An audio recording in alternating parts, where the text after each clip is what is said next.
Chapter 10. Ivy. A short time later, we pull up to the Silver Birch Country Club golf course. The parking lot is near empty, despite it being Saturday morning, and I worry that Boone's made a bad purchase. There's a few men standing near the front entrance talking, but other than that, the place is deserted. Not that this bothers Boone. He just grins and smacks a hand on the steering wheel. I see my brothers are here. Those are their trucks. He points at a row of pickups that stick out like sore thumbs in the parking lot. Each one is enormous, older, beat up, and covered with mud.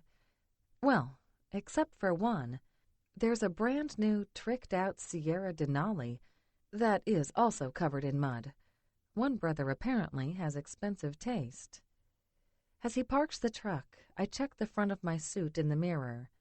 The pinned-on washcloth is covering my very gaping cleavage, but it looks ridiculous. Am I all right? Yep, he drawls and leans in to give me a quick, possessive kiss. You can hardly see the scorch marks. The scorch marks are your fault, I scold as he jumps out of the truck to go open my door. Of course, I didn't exactly do a lot of protesting, so I guess it's my fault too. I'm blushing as he helps me out of the truck, but I'm smiling too. Boone's practically beside himself with excitement, and it's not hard to get caught up in it as he takes my hand in his. Boone, you're practically giddy. I had no idea you liked to golf so much. He just throws back his head and laughs, which mystifies me. As we cross the parking lot, I notice that the men standing out front are there with what look like red gas cans. There's a golf cart or two parked on the lawn, so maybe they're fueling up? Though directly in front of the main clubhouse seems an odd place to do so. There's also a box on the lawn, and one of the men has a dirty boot propped up on it.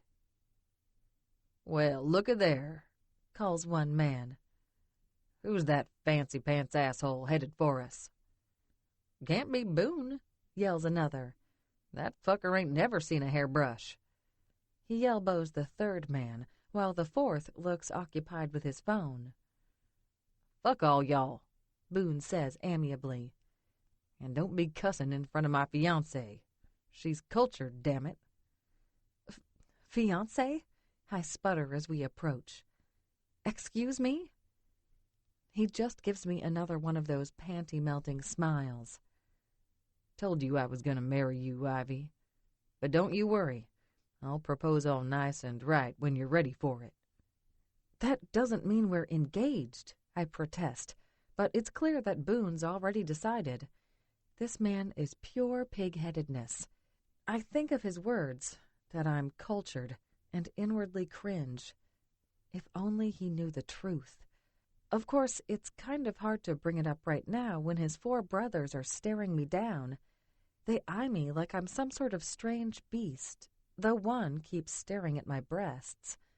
I move a little closer to Boone, and he puts a possessive arm around my shoulders. This here's Ivy. She's the one that's going to sell me a mansion and make all those assholes weep that they ever talked shit about us. Uh-huh, one says. 'Cause a mansion is going to fix things. He tilts his head, and for a moment he looks shockingly like Boone, bushy beard and all. The others don't look much like him. The youngest is blonde and looks a little familiar, though I can't place it. One brother has slightly darker skin that hints at Hispanic ancestry. They're all wearing Price Brothers oil trucker caps, and I swear that they all shop from the same closet, because they all look like they just came from a construction site. Good Lord, here I thought Boone was an anomaly with his rough talk and even rougher appearance, and he's got 4 clones lined up right in front of me. Shut up, Clay. I like the idea of a big fancy house. And so does Ivy. He squeezes my shoulder. One of the brothers narrows his eyes at me, and suddenly I feel like a gold digger. I'm his real estate agent, I tell them quickly. Our personal relationship has nothing to do with business. As a one, they smirk. Uh-huh, drawls the first one again. He taps his boot on the box under his foot. Before you ask, I brought the good stuff, bro. Boone howls with laughter. You got some dynamite this early in the morning? You're a genius, Clay. Wait, dynamite? Perhaps I heard wrong. Even as I wonder, a loud horn honks behind us. Everyone turns, and I see 2 big fire trucks full of men pull up in the parking lot. The firefighters are grinning, and one bounds out of his truck. Boone crosses over to meet him, and they shake hands. Thanks for inviting us out for this, he says to Boone. Gonna be a great exercise for my men. Any time, Boone declares. We're just about to get started. He looks over at his brothers. Everyone gone from inside? Almost, Clay says. The manager didn't much appreciate getting fired. She's taking her time packing up her stuff. Fired? I blink at the brothers, then back at Boone, where he's talking to the firefighter. I'm afraid I'm a bit confused, I say. Okay, I'm a lot confused. I thought Boone just purchased this place. Oh, he did, Clay drawls. This is all part of the plan. There's a plan here? Because this just seems like chaos to me. As if I can't get any more confused, the doors to the clubhouse open and a woman comes out with a box in hand. It looks like a bunch of desk junk, and she's weeping. Is this the manager that got fired? I want to ask what's going on, but the others are staring at her like she's some sort of viper. This just gets weirder and weirder. As she passes us, she glares at Boone and his brothers. Trash, she spits at them. I wish you'd go to hell. Wish in one hand, shit in the other, one of the brothers murmurs, and that sends them all into a fit of laughter. The woman gives me a haughty look, as if I'm some kind of idiot for being here with them, and sticks her nose in the air. She marches through the parking lot and gets into her car, and when she drives off, Boone turns to the fireman and rubs his hands. Shall we get started? Be my guest, the man says, gesturing at the building. Boone turns to his brothers, a wicked smile on his face. Boys, you know what to do. I call dibs on the golf carts, says the youngest brother. He picks up one of the gas cans and hauls over to one of the carts, then drives off. As he does, I could swear that I see gasoline splashing out onto the bright, well-tended golf greens. Another pair of brothers piles into the other golf cart, each with cans of gasoline. As I watch, Clay opens the box at his feet and pulls out a stick of dynamite and waves it at Boone. Has everyone gone completely insane? Boone steps forward to take the dynamite, and I step forward too because I'm confused. Can we talk, Boone? He frowns at the dynamite his brother is holding out to him, and then looks over at me. He immediately heads to my side and tries to pull me against him. What's up, baby girl? I don't understand what's happening here, I tell him. Is this place condemned? Because it doesn't look condemned to me.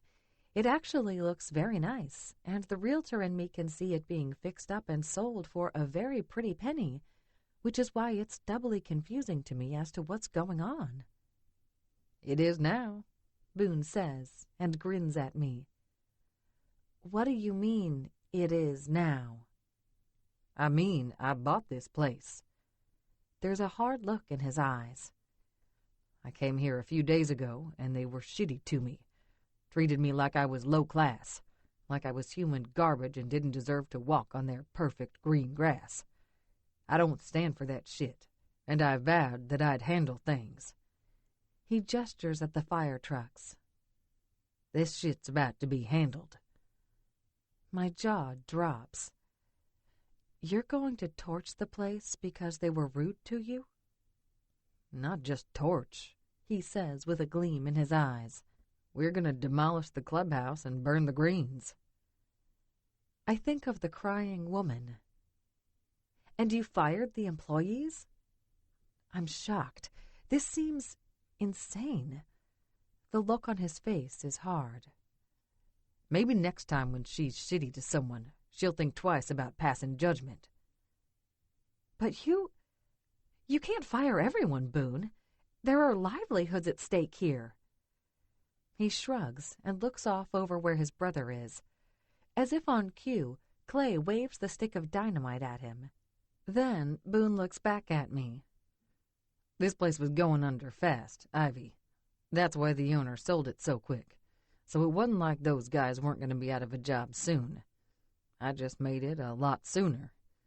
Now, if you'll excuse me, I have a golf course to torch. He presses a kiss to my forehead and then heads off to Clay's side. I watch him go, my arms crossed. I think my jaw is going to permanently hang open. This is madness. This is stupid money. Petty revenge for an insult. I'm shocked, but then again, am I really surprised? Boone has shown that he can be incredibly pig-headed, and he's sensitive about being treated like trash. They treated me like I was low class. I don't stand for that shit. As I watch the brothers light up a stick of dynamite, the sick feeling in my stomach grows. I turn away as Clay races into the building and the men howl with laughter. I don't want to watch this. Of course, the moment I turn around, one of the brothers drives past in a golf cart, shaking gasoline onto the carefully tended grass. This is how Boone reacts when he feels like he's been mistreated. What's he going to do when he finds out I'm just a big fat lie? The raising of the golf course takes a few hours. Everyone seems to have a great time. Beer is passed around, a catered lunch is brought in, and the firemen are given plenty of opportunities to train. Everyone except me, that is. Boone is attentive to me, but I'm sick at heart with my secret. There are no in-betweens with Boone Price and his brothers. To them, the world is in black and white. You are either with them or you are against them. And I can't do this. I can't continue like I have been. I'm crazy about Boone. Emphasis on crazy. Nothing about our relationship makes a lick of sense. In the space of a week, we've gone from me taking him on as a client to me tossing my virginity at him with extreme haste. I've forgotten all about the fact that he's a bull in a china shop and that he takes what he wants, and if you don't like it, too bad. I'm still crazy about the guy, but this isn't healthy. I don't know that I can be with someone that has such callous disregard for other people's feelings. More than that, I don't know that I can be with someone who hates how people view his roots so much that he's sure to hate my roots, too. I'm quiet as the day goes on, and when Boone realizes I'm not having fun, I cite a stomachache from the catered food. The truth is, I haven't eaten a bite. I can't. My stomach's too knotted with misery. He's sweetly attentive, getting me water and rubbing my shoulders, but I just want to escape. I ask Boone to take me back to his place so I can get my car and head home. He immediately agrees, much to the dismay of his 4 brothers. They exchange a few teasing insults, and then Boone takes me back out to his truck, and we head out to his trailer. Back at his place, he wants to take care of me, but I cite work again and my illness. He looks torn, like he doesn't want me to leave, but eventually gives in. I climb into my small, rickety car and feel like an even bigger failure as I do so. I wave at him in the rearview mirror as I leave, feigning a cheer I don't feel. As much as I like Boone, I need to break this off before it gets ugly. I can't do this. I can't. Even the commission doesn't matter anymore.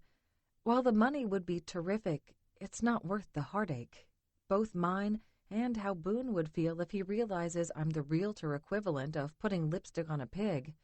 I can dress up however I want, train my voice, fix my hair, and do any number of things to make myself seem more upscale. But at the end of the day, I'm still Reba Lee Smithfield, trailer park trash and burger flipper. The drive home seems endless, and I'm paranoid enough that I watch my rearview mirror just to make sure that Boone isn't so worried about me that he's going to follow me home. That would be the worst. But there's no one behind me, and I pull up in front of my trailer. Winona opens the screen door before I can even make it inside. "Dude, where have you been? I have to send my admissions payment off today." Oh, shit. The last thing I need is to deal with Winona and her college issues. I love my sister, but the fact that we have no money for her college is stressing me out almost as much as the lie that is my relationship with Boone. I'll send off the payment. Don't worry. It'll put our account in the red quite a bit, but I have a few dollars stashed into my wallet that I can make do with until payday. I hope. Monday, I'll call and see if I can donate more plasma. Winona gives me a weird look as I enter the trailer. "What's with your jacket? And were you out all night?" "Farrah invited me over to watch movies and have a girls' night," I tell her, coming up with a quick lie. I drank a few too many margaritas and ended up crashing on her couch. "And you wore a suit and your realtor heels to your friend's house?" Her brows draw together. "We went to a club to get a few drinks ahead of time. You know I told you Farrah's between boyfriends." As if that explains everything. I set my purse down and head to the kitchen to get a bottle of water. Like all of this is no big deal, and I normally go out all night every weekend.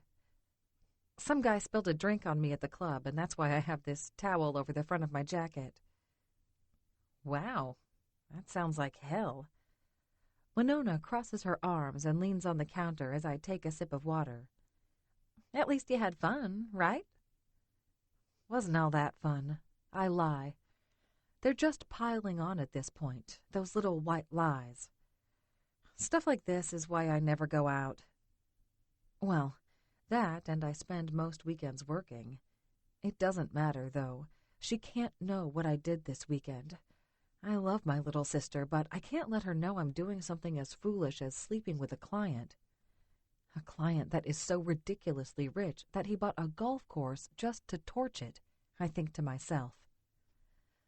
"I'm going to go take a shower," I tell my sister with a quick smile. "After that, you want to eat dinner and watch some TV? Get some quality sister time in since it's going to be in short supply once you start college?"